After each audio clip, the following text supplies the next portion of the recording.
किसी महान व्यक्ति ने सच ही कहा था, greed is the root of all averse.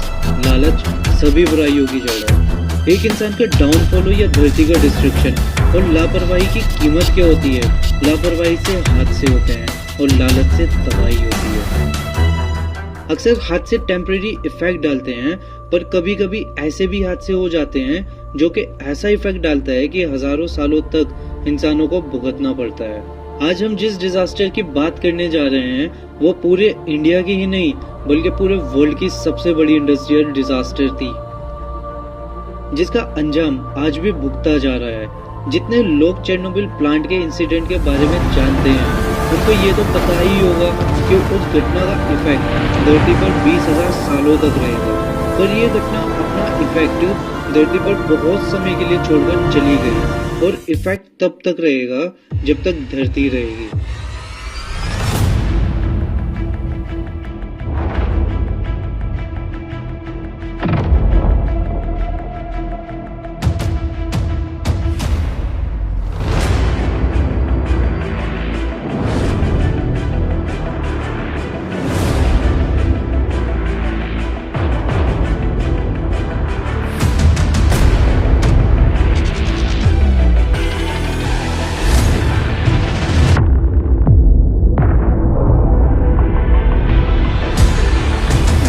Untold story of Bhopal. इस रात के बाद भोपाल में अगले दिन सूरज राइज तो हुआ, बट उस सूरज में वो चमक नहीं थी, और वो चमक आज तक नहीं लौटी।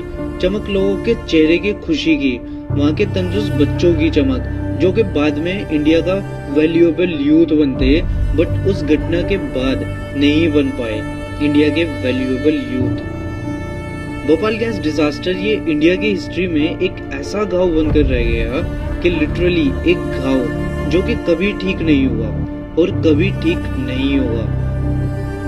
कई अनटोल्ड बातें हैं जो जब दुनिया के सामने आई तब ये हमें बार बार याद दिलाती है कि इंसान अपने ही पैर पर कुल्हाड़ी मारता है। 2 दिसंबर 1984 की रात भोपाल के लोग ठंड की उस रात को अपने रोजमर्रा का काम करके आराम से सो रहे थे। बाकी रातों की तरह वो रात भी नॉर्मल दिख रही थी, बट उनको क्या ही पता था कि थोड़ी देर बाद उनकी जिंदगी में क़यामत आने वाली है। इस इंसिडेंट से 15 साल पहले मध्य प्रदेश में, जो कि इंडिया का सेंटर है, उसका कैपिटल भोपाल में एक नई फैक्ट्री एस्टैब्लिश हुई, और उस एस्टैब्लिशमेंट के साथ साथ लोगों के चेहरे पर एक खुशी की चमक दिखी। भोपाल के लोगों को उस समय एक चीज की हार्डकोर नीड थी, वो थी नौकरी, क्योंकि उस टाइम जॉब के लिए हर कोई डेस्परेट था। यूनियन कार्बाइड इंडिया लिमिटेड एक पेस्टिसाइड बनाने वाली कंपनी थी। किसे पता था कीटनाशक बनाने वाली कंपनी ही भोपाल के लोगों का नाश कर देगी। अक्सर लोग पैसे के लालच में क्या सही है क्या गलत है ये भूल जाते हैं। नॉलेज और अवेयरनेस की कमी के चलते लोग पैसों को ही फर्स्ट प्रायोरिटी देने लगते हैं। लोगों को केमिकल्स की बिल्कुल भी नॉलेज नहीं थी, बट इतना मालूम था कि पैसे मिलने हैं और ये काम थोड़ा खतरनाक है। यूनियन कार्बाइड में काम करने के लिए वहाँ के लोग मरते थे, और कंपनी में लापरवाही और लालच दोनों पनप रहे थे। मशीन की मेंटेनेंस हो या ना हो चलेगा, पर प्रोडक्शन होते रहना चाहिए। वर्कर्स की सेफ्टी हो या ना हो, प्रॉफिट बढ़ते रहना चाहिए। कई सेफ्टी इक्विपमेंट्स को तो कभी इंस्टॉल ही नहीं किया गया था। प्रॉफिट का लालच अक्सर कंपनी के ओनर्स को अंधा कर देता है। कंपनी में टॉप लेवल पर बैठे इंडियन बिजनेसमैन अपने ही दूसरे वर्कर्स के वेलफेयर और हेल्थ छोड़कर प्रोडक्शन कितना हो रहा है, प्रॉफिट कितना बन रहा है, उस पर ध्यान देते थे। क्या गलत है, क्या सही और क्या जरूरी है, ये जानते हुए भी पैसे के लालच में आकर अक्सर लोग गलती कर जाते हैं। वो कंपनी मिथाइल आइसोसाइनेट यानी कि MIC बनाती थी। कंपनी इसी MIC का इस्तेमाल पेस्टिसाइड बनाने में करती थी, and MIC is one of the dangerous chemical known to man. Union Carbide company इसी MIC का 42 टन से भी ज्यादा का स्टॉक अपने पास रखती थी। इतना ज्यादा MIC का स्टॉक एक साथ रखना शहर के लिए कितना ज्यादा खतरनाक हो सकता है, ये जानते हुए भी लापरवाही की गई, और प्रोडक्शन हमेशा तेज रफ्तार से जारी रहे। इसलिए वर्कर्स और पूरे शहर की सेफ्टी को इग्नोर कर दिया गया। MI6 पानी के साथ बहुत वायलेंटली रिएक्ट करता है। ये MI6 इस शहर के बीच में एक केमिकल बम की तरह था और ये एक दिन ये टाइम बम एक्सप्लोड कर गया।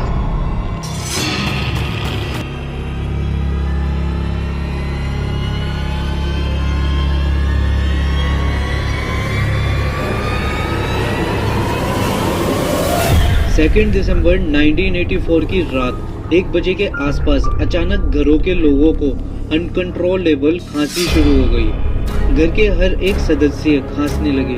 पूरे शहर के जगह जगह के लोगों के मुंह से खून निकलना शुरू हो गया। लोगों को समझ नहीं आ रहा था कि क्या हो रहा है। 2 घंटे बाद उन्हें पता चला कि भोपाल के सबसे बड़े प्लांट से MI6 लीक हो गया है। उन 2 घंटे के अंदर MI6 गैस प्लांट से लेकर 8 किलोमीटर तक रेडियस में फैल चुका था। सांस लेना इम्पॉसिबल हो गया और लोग अपना सब कुछ छोड़कर जो घर से दूर भाग रहे थे उनके रास्ते में ही मौत होने लगी। कितना खौफनाक मंजर था उस रात, वो भोपाल के लोग भी जानते हैं। वो डर, वो दर्द शायद भोपाल के लोगों के बिना कोई नहीं समझ सकता। स्किन शरीर से छूटने लगी थी और अचानक से लोगों की आंख गलने लगी थी। पूरी की पूरी आंख 2 सेकंड में सफेद रंग में बदल जा रही थी। लेकिन अभी और भी खौफनाक मंजर भोपाल को देखना बाकी था। सुबह 3 से 4 बजे के आसपास लोग नदी में डुबकियां मार रहे थे कि उन्हें के शरीर को टच किए हुए गैस का इफेक्ट शायद कम हो जाए, पानी से धुल जाए। बट उनको क्या ही पता था कि कीटनाशक ने भोपाल की सारी वाटर बॉडीज को तेजाब में बदल डाला। थोड़ी ही देर में नदी तालाब में लाशों का ढेर लग गया। 4 घंटे पहले 12 बजे मेंटेनेंस और मैनेजमेंट की कमी के चलते अचानक से MI6 से भरा टैंक E610 के अंदर पानी जाने लगा। पानी अपनी स्पेसिफिक जगह से लीक होकर उस MI6 के भरे टैंक में जाने लगा। MI6 और पानी का मिक्सचर, मतलब इस जहर से बचने का कोई तरीका नहीं है और अब तबाही शुरू होने वाली है। पूरे के पूरे 42 टन MI6 में पानी जाने लगा और मिक्स होना शुरू हो गया और टैंक के अंदर डेंजरस लेवल का प्रेशर आने लगा। देखते ही देखते कंट्रोलेबल केमिकल रिएक्शन ट्रिगर होने लगा। इसी रिएक्शन के चलते टैंक के अंदर का प्रेशर हद से ज्यादा बढ़ गया और टैंक एक्सप्लोड कर गया और उसके अंदर से 42 टन MI6 भोपाल एनवायरनमेंट में फैल गया। MI6 शरीर के अंदर घुसकर खून के साथ मिक्स होकर फेफड़ों के ऊपर बहुत ज्यादा फोर्स के साथ प्रेशर डाल रहा था। इससे सांस लेना लगभग नामुमकिन हो रहा था। सुबह 5 बजे के बाद शहर में डेड बॉडीज के कतार लग गई और वो मंजर कुछ ऐसा था। इतना खौफनाक मंजर दुनिया ने शायद आज से पहले कभी नहीं देखा होगा। अगले सुबह का जो सूरज निकला वो भी शायद ये कह रहा होगा कि ये क्या हो गया भोपाल को। एक ही रात में वहाँ के लोगों ने सब कुछ खो दिया, सब कुछ। पूरे शहर में लाशें बिखरी पड़ी थी। रेलवे ट्रैक पर, तालाबों में, घरों में, जानवरों और इंसानों की लाशों में पूरा भोपाल घिरा हुआ था। इस घटना के चलते भोपाल के लोगों ने एक रात में अपना घर खो दिया, अपने बच्चों को खो दिया, अपने माँ बाप खो दिए, अपनी जिंदगी खो दी। पूरे इंडिया उस दिन कांप उठा था। करीब 3000 लोगों की मौत एक रात में हो गई थी और लाखों लोगों के अंदर वो जहर घुस गया जो कि उन लोगों के DNA के अंदर घुस के उनकी आने वाली फ्यूचर नस्लों को भी डिसेबल्ड करने वाली। 5,20,000 से भी ज्यादा लोग उस खतरनाक गैस के संपर्क में आए। 500,000 से भी ज्यादा लोगों के जीन्स को अफेक्ट किया इस गैस ने। उनको, उनके आने वाले बच्चों को और उनके बच्चों की आगे की पीढ़ी सब में बीमारी का एक हॉरिफिक एश्योरेंस कर दिया। आज तो है ही, बट आने वाली पीढ़ियों के लिए भी डिसेबिलिटीज का चैन बना दिया। आने वाले सालों में शारीरिक प्रॉब्लम, न्यूरोलॉजिकल प्रॉब्लम हर उस इंसान में दिखा जो गैस के संपर्क में आया। ऑफिशियल डाटा ये बताता है कि करीब 4,000 लोगों की डेथ हुई, बट वहाँ के लोग अभी भी ये क्लेम करते हैं कि रियल नंबर 20,000 से भी ज्यादा है। भोपाल ट्रेजेडी के आई विटनेस ये बताते हैं कि पहले 72 घंटे में ही 10,000 से भी ज़्यादा लाशें भोपाल में बिछ गई थी। उस घटना के कुछ दिन, महीने और साल बाद तो ऐसी हालत हो गई कि वहाँ के लोग ये कहने लगे कि उस रात जो मर गए थे वो खुश नसीब थे, बदनसीब तो वो है जो बच गए थे। डिसेबल्ड बच्चे, कैंसर, न्यूरोलॉजिकल प्रॉब्लम, भोपाल को हमेशा के लिए उस गैस ने अपने चपेट में ले लिया। उस घटना का इफेक्ट आज भी भोपाल में मौजूद है। भोपाल में डिफेक्टिव बर्थ का नंबर बढ़ गया। कोई बच्चा बहरा पैदा होता है तो कोई गूंगा, तो कोई बिना रोशनी के जन्म लेता है।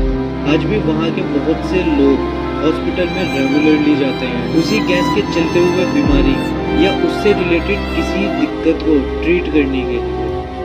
उस घटना के इतने सालों बाद भी भोपाल का वो प्लांट जिसने लोगों की जिंदगी बदल दी, वो वैसा का वैसा ही पड़ा हुआ है। और वेस्ट रस्टेड आयरन आज भी आप वहाँ देख सकते हो। उस घटना के कई दशक बाद प्लांट से दूर दूर तक ग्राउंड वाटर का कई हिस्सा टॉक्सिक केमिकल से प्रदूषित हो गया। इसलिए हैंडपंप और मोटर के थ्रू सिर्फ कुछ घरों में ही साफ पानी निकलता है। ज्यादातर घरों में वही पानी निकलता है जो दिखता तो साफ है, पर आज भी उसमें रेडियो एक्टिव एलिमेंट्स मौजूद है, जो कि 3 दिसंबर 1984 की रात को पूरे शहर में मौजूद हर एक चीज को टच कर गया था। यूनियन कार्बाइड के चेयरमैन 24 फरवरी 1989 को इंडिया को $470 मिलियन यानी कि उस समय के 700 करोड़ रुपए गवर्नमेंट के हाथों में सौंप दिए नुकसान की भरपाई के तौर पर सवाल ये है कि क्या सिर्फ 700 करोड़ रुपए से जो लोग मरे हैं उनको वापस लाया जा सकता है? उनके डीएनए को रिपेयर किया जा सकता है? अगले ना जाने कितने पीढ़ियों के बच्चों के अंदर बर्थ डिफेक्ट, कैंसर, ये सब जो चीजें हैं उनको ठीक किया जा सकता है? नहीं ना, ये एक इरिवर्सिबल चेंज है। काश मैं आपको इस वीडियो का एक हैप्पी एंडिंग दे पाता, बट मेरे पास नहीं है हैप्पी एंडिंग। लालच दुनिया को खत्म करता आया है, कर रहा है और करता रहेगा। लालच से जन्मी इच्छाएं समुद्र के पानी की तरह होती हैं। कितना भी पी लो, प्यास नहीं बुझने वाली। और आखिर में इंसान प्यास के मारे समुद्र का पानी इतनी मात्रा में पी लेता है कि उसकी प्यास नहीं बुझती, बट उसकी मौत हो जाती है। किसी ने सच ही कहा था, greed is the root of all evils. लालच सभी बुराइयों की जड़ है।